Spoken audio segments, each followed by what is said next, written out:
இப்போ நடந்துட்டு இருக்கக்கூடிய ரீசன்ட் கிரைம்ஸ் எல்லாம் பார்க்குறப்ப நிறைய கிரைம் வந்து ஒரு ஏபிகே ஃபைல் அனுப்பி தான் பண்ணுறாங்க. ஏன்னா எப்போவுமே ஒரு ஆண்ட்ராய்ட் மொபைலில் நார்மலாக வந்து ஒரு நம்பரை வச்சு மட்டும் யாருமே ஹேக் பண்ண முடியாது. ஒரு லிங்க்கை தொட்டால் ஹேக் ஆகிடும் அப்படின்னா லிங்க்கை தொட்டு பெர்மிஷன் கொடுத்தா தான் ஆகும். அப்போ இந்த மாதிரி காம்ப்ரமைஸ் பண்ணுறதுக்கு மோஸ்ட்லி ஹேக்கர்ஸ் என்ன பண்ணுறாங்க அப்படின்னா ஒரு ஆப்பை நம்ம சைட்டில் இன்ஸ்டால் பண்ணுறதுக்கு என்னெல்லாம் வழிகள் பண்ண முடியுமோ அதான் இப்போ பண்ணிகிட்டு இருக்காங்க. ஸோ அதில் குறிப்பிட்டு சொல்லணும் அப்படின்னா ஃபர்ஸ்ட் திங் அவங்க வந்து கேட்டகரைஸ் பண்ணுறாங்க. ஃபார் எக்ஸாம்பிள் அவங்க வந்து ஸ்டூடெண்ட்டை டார்கெட் பண்ணணும்னா ஸ்டூடெண்ட்டுக்கு தகுந்த மாதிரி ஒரு ஆப்பு, இல்லை ஒரு பப்ளிக்காக இருந்தாங்கன்னா பப்ளிக்கு தகுந்த மாதிரி ஆப்பு, இல்லை அவங்களுக்கு காசு தேவை இருக்குது அப்படின்னா அந்த அமௌண்ட்டு தேவைக்காக தேடுற பர்சன்ஸுக்கு தனி ஆப்பு. இந்த மாதிரி வந்து அந்த ஆப்போட கேட்டகரியை தனியாக டிசைன் பண்ணி ஒரு பேட்டர்னாக வச்சுக்கிறாங்க. அண்ட் அவங்க டார்கெட் பண்ணக்கூடிய பர்சனோட பர்சனல் டீட்டெயில்ஸ் எல்லாத்தையும் எப்படியோ கலெக்ட் பண்ணிவிட்டு அதுக்கப்புறம் அந்த ஆப்பை வந்து அவங்களை இன்ஸ்டால் பண்ண வைக்கிறதுக்காக அந்த ஆப்பை ஃபஸ்ட்டு வந்து உங்களுக்கு அனுப்புவாங்க. For example if I need of job அப்படின்னா அந்த ஜாபுக்கான ஆப் இது. அந்த ஆப்பை இன்ஸ்டால் பண்ணிங்கன்னா கண்டினியூஸாக உங்களுக்கு ஜாப் வந்துகிட்டே இருக்கும். இல்லை ஒரு பார்ஷியல் இன்கம் இதில் இன்வெஸ்ட் பண்ணுறீங்கன்னா கண்டினியூஸாக இன்கம் வந்துட்டு இருக்கும் அப்படிங்கிற மாதிரி அந்த ஆப்புக்கு ஒரு மேலே ஒரு ரைட் அப் கொடுத்துட்டு கீழே அந்த ஆப்பை கொடுத்துருவாங்க. ஸோ ஒன்ஸ் எல்லா பர்சனும் அந்த நீடை பூர்த்தி பண்ணுறதுக்கு என்ன பண்ணுவாங்கன்னா அந்த ஆப்பை இன்ஸ்டால் பண்ணுவாங்க. எப்போவுமே ஒரு ஆப்பை இன்ஸ்டால் பண்ணுறப்ப என்ன ஆகும்னா நிறைய பெர்மிஷன்ஸ் கேட்கும். ஸோ அந்த பெர்மிஷன்ஸ் எல்லாம் கொடுத்து இன்ஸ்டால் பண்ணிவிடுவாங்க. இன்ஸ்டால் பண்ணி உள்ளே போனதுக்கப்புறம் அந்த ஆப் நார்மலாக வந்து உங்களுக்கு ஏதோ ஒரு பேங்க் மாதிரி இல்லை ஒரு ஜாப் ஆஃபர் பண்ணக்கூடிய சைட்டு மாதிரி அந்த ஆப்பை வந்து ரெடி பண்ணியிருப்பாங்க. பட் அந்த ஆப்னால் எந்த பிரச்சனையுமே இருக்காது. ஆக்சுவலாக அந்த பேக்ரவுண்டில் என்ன பண்ணுவோம் அப்படிங்கிறத நம்ம எல்லாருமே அண்டர்ஸ்டாண்ட் பண்ணோம். ஒரு ஆப்னால் நம்ம மொபைலில் எல்லாமே காம்ப்ரமைஸ் பண்ண முடியும். ஃபார் எக்ஸாம்பிள் என்னோட ஆப் உங்கள் மொபைலில் இருக்குது அப்படிங்கிறப்ப அந்த மொபைலில் ஃபஸ்ட்டு நான் வந்து என்னென்ன கலெக்ட் பண்ணுவேன் அப்படின்னா மொபைலில் இருக்கக்கூடிய எல்லா மெயில் ஐடியும் என்னால் கலெக்ட் பண்ண முடியும். அந்த மெயில் ஐடி பார்த்தோம் அப்படின்னா நம்ம மொபைலில் இருக்கக்கூடிய எல்லா விஷயத்துக்குமே அந்த மெயில் ஐடியும் மொபைல் நம்பரும் தான் யூஸ் பண்ணியிருப்போம். இந்த ரெண்டையுமே அந்த ஆப்னால் எடுத்துட முடியும். ஸோ அடுத்தது என்ன பண்ணலாம் அப்படின்னா அந்த மெயில் ஐடியோட பாஸ்வேர்டு எனக்கு வேணும்.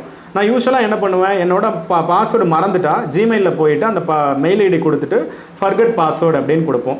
ஸோ ஃபர்கட் பாஸ்வேர்டு அப்படின்னு கொடுத்தோன்னா ஆட்டோமேட்டிக்காக அது என்ன ஆகுனா ஒரு ஓடிபி இப்போ வந்து உங்கள் மொபைலுக்கு போகும். அப்போ அந்த ஆப் உள்ளே இருக்கும்ல அந்த ஆப் என்ன பண்ணும் அப்படின்னு கேட்டால் அந்த ஓடிபியும் எடுத்து அந்த ஹேக்கருக்கு கொடுக்கும். ஸோ அப்போ அந்த ஓடிபியை போட்டு என்ன பண்ணுவாங்கன்னா பாஸ்வேர்டை சேஞ்ச் பண்ணிப்பாங்க. சரி சார், நான் பாஸ்வேர்டை மாற்றுறப்ப நான் வந்து ஒரு 2 ஸ்டெப் வெரிஃபிகேஷன் வச்சுருக்கேன். அப்போ அதுவும் பார்த்தீங்கன்னா அந்த மொபைலுக்கு தான் போகும். அப்போ அந்த ஆப் வந்து என்ன பண்ணுன்னா அதையும் எடுத்து தரும். அப்போ உங்கள் மொபைலில் என்னென்ன நோட்டிஃபிகேஷன் வருதோ அந்த எல்லா விஷயத்தையும் இந்த ஹேக்கருக்கு வந்து அனுப்பிச்சிட்டே இருக்கும். அப்போ மொபைலை நம்ம கையில் வச்சு எப்படி யூஸ் பண்ணுறோமோ அந்த எல்லா விஷயத்தையுமே அவங்க அங்கேருந்தே யூஸ் பண்ண முடியும்.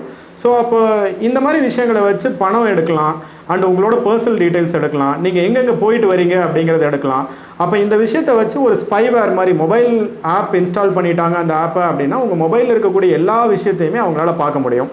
ஸோ இந்த மாதிரி வரக்கூடிய அப்ளிகேஷனில் என்னென்ன கேட்டகரிஸ்லாம் அவங்க அனுப்புவாங்க அப்படின்னு பார்த்தோன்னா இப்போ மேரேஜ் இன்விடேஷன் நிறைய இடத்துல பார்த்தோன்னா முன்னாடி கார்டு அப்படின்னு சொல்லி ரெடி பண்ணி ஒரு லிங்க் மூலயமா அனுப்புவாங்க. பட் இப்போலாம் ஒரு சில இடத்துல என்ன பண்ணுறாங்கன்னா ஒரு ஆப்புக்குள்ளே அவங்களோட மேரேஜ் இன்விடேஷன் மற்ற டீட்டெயில்ஸ்லாம் வச்சுருக்கோம் அப்படிங்கிற மாதிரி சொல்லி ஒரு சில ஸ்கேம் நடக்குது.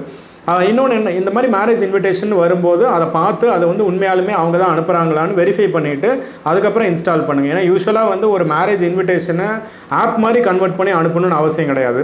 இந்த மாதிரி ஒரு ஆப்பை நானும் இன்ஸ்டால் பண்ணுறேன், நீங்களும் இன்ஸ்டால் பண்ணுறீங்க, இது நல்ல ஆப்பா இல்லை கெட்ட ஆப்பா அப்படிங்கிறத எப்படி கண்டுபிடிக்கிறது அப்படிங்கிறப்ப ஸோ ஃபர்ஸ்ட் திங் நம்ம எப்போவுமே சஜஸ்ட் பண்ணுறது தான் ஒரு ஆப் வந்து ப்ளே ஸ்டோர்லேருந்து நீங்கள் டவுன்லோட் பண்ணுறீங்க அப்படின்னா மோஸ்ட்லி அது வந்து ஒரு 99% அது வந்து சேஃபாக தான் இருக்கும். அப்போ எப்போவுமே ஒரு app store or play store இது ரெண்டுலேருந்து மட்டும் நீங்கள் டவுன்லோட் பண்ணுங்கள்.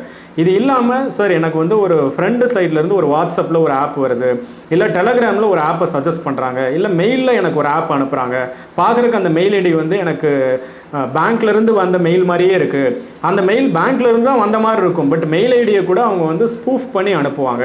ஸோ அதனால் இதை எப்படி செக் பண்ணலாம் அப்படின்னா ஒன்ஸ் அந்த ஆப்பை டவுன்லோட் பண்ணதுக்கப்புறம் அந்த ஆப்பை இன்ஸ்டால் பண்ணுறதுக்கு முன்னாடி நீங்கள் வந்து ஒரு சில ஓப்பன் சோர்ஸ் வெப்சைட் இருக்குது, வைரஸ் டோட்டல் அப்படின்னு ஒரு வெப்சைட் இருக்குது. அந்த வெப்சைட்டில் நீங்கள் இந்த மாதிரி அப்ளிகேஷனை நீங்கள் உள்ளே அப்லோட் பண்ணிவிட்டு ஸ்கேன் பண்ணீங்க அப்படின்னா நீங்கள் வச்சுருக்கக்கூடிய அந்த ஆப் வந்து என்னென்ன டேட்டாலாம் உங்கள்கிட்ட இருந்து கலெக்ட் பண்ணுறாங்க அப்படிங்கிற எல்லா டீட்டெயிலுமே அது கொடுத்துரும். இந்த ஆப்பில் ஏதாவது வைரஸ் ஃபைல் இருக்கா, உங்கள் டேட்டாவை யாருக்காவது அனுப்புகிறாங்களா அப்படிங்கிற விஷயத்த அவங்க சொல்கிறதுக்காக நிறைய ஹெல்ப் பண்ணுறாங்க. ஸோ அது இல்லாமல் எப்போவுமே வந்து ஒரு ஆப்பை நீங்கள் இன்ஸ்டால் பண்ணுறீங்க, ஒரு லிங்க்கை கிளிக் பண்ணுறீங்க அப்படிங்கிறப்ப அது எங்கே ரீடைரக்ட் ஆகுது, ஸோ அது வந்து எங்கெங்கெல்லாம் ப்ராசஸ் ஆகிட்டுருக்கு அப்படிங்கிற மேலே இருக்க யூஆரில் கொஞ்சம் மானிட் பண்ணுங்கள். அண்ட் இப்போ வரக்கூடிய மொபைல் ஃபோன் எல்லாமே ஒரு தேர்ட் பார்ட்டி ஆப்பை இன்ஸ்டால் பண்ணால் அது டேஞ்சரஸ், இல்லை வந்து அது இன்ஸ்டால் பண்ணாதீங்க, சஸ்பீஷியஸ் அப்படின்னு சொல்லும். அப்படி சொன்னாவே அந்த ஆப்பை இன்ஸ்டால் பண்ணாதீங்க. அதே நேமில் ப்ளே ஸ்டோரில் ஏதாவது ஆப் இருக்கான்னு தேடுங்க. ப்ளே ஸ்டோரில் இருந்தால் மட்டும்தான் அது ஒரிஜினல் ஆப். ஸோ அதனால் தேவையில்லாத ஆப் எதுவுமே இந்த மாதிரி டவுன்லோட் பண்ணி யூஸ் பண்ணாதீங்க. ரொம்ப சேஃபாக உங்கள் மொபைலை ஹேண்டில் பண்ணுங்கள். ஏன்னா நம்ம எதெல்லாம் வந்து வேண்டாம் அப்படின்னு நினச்சி பெர்மிஷன் கொடுக்குறோமோ அதுதான் ஹேக்கர்ஸ்க்கு பெரிய ஒரு மூலதனம். அதனால் எப்போவுமே வந்து ஒரு நம்ம டேட்டாவை வெளியில் கொடுக்குறதுக்கு முன்னாடி ஒரு தடவைக்கு 2 தடவை யோசித்து அதுக்கு பெர்மிஷன் கொடுக்கணுமா, அந்த ஆப் தேவையா அப்படிங்கிறத பார்த்து பெர்மிஷன் கொடுங்க. சேஃபாக இருங்க. தேங்க்யூ.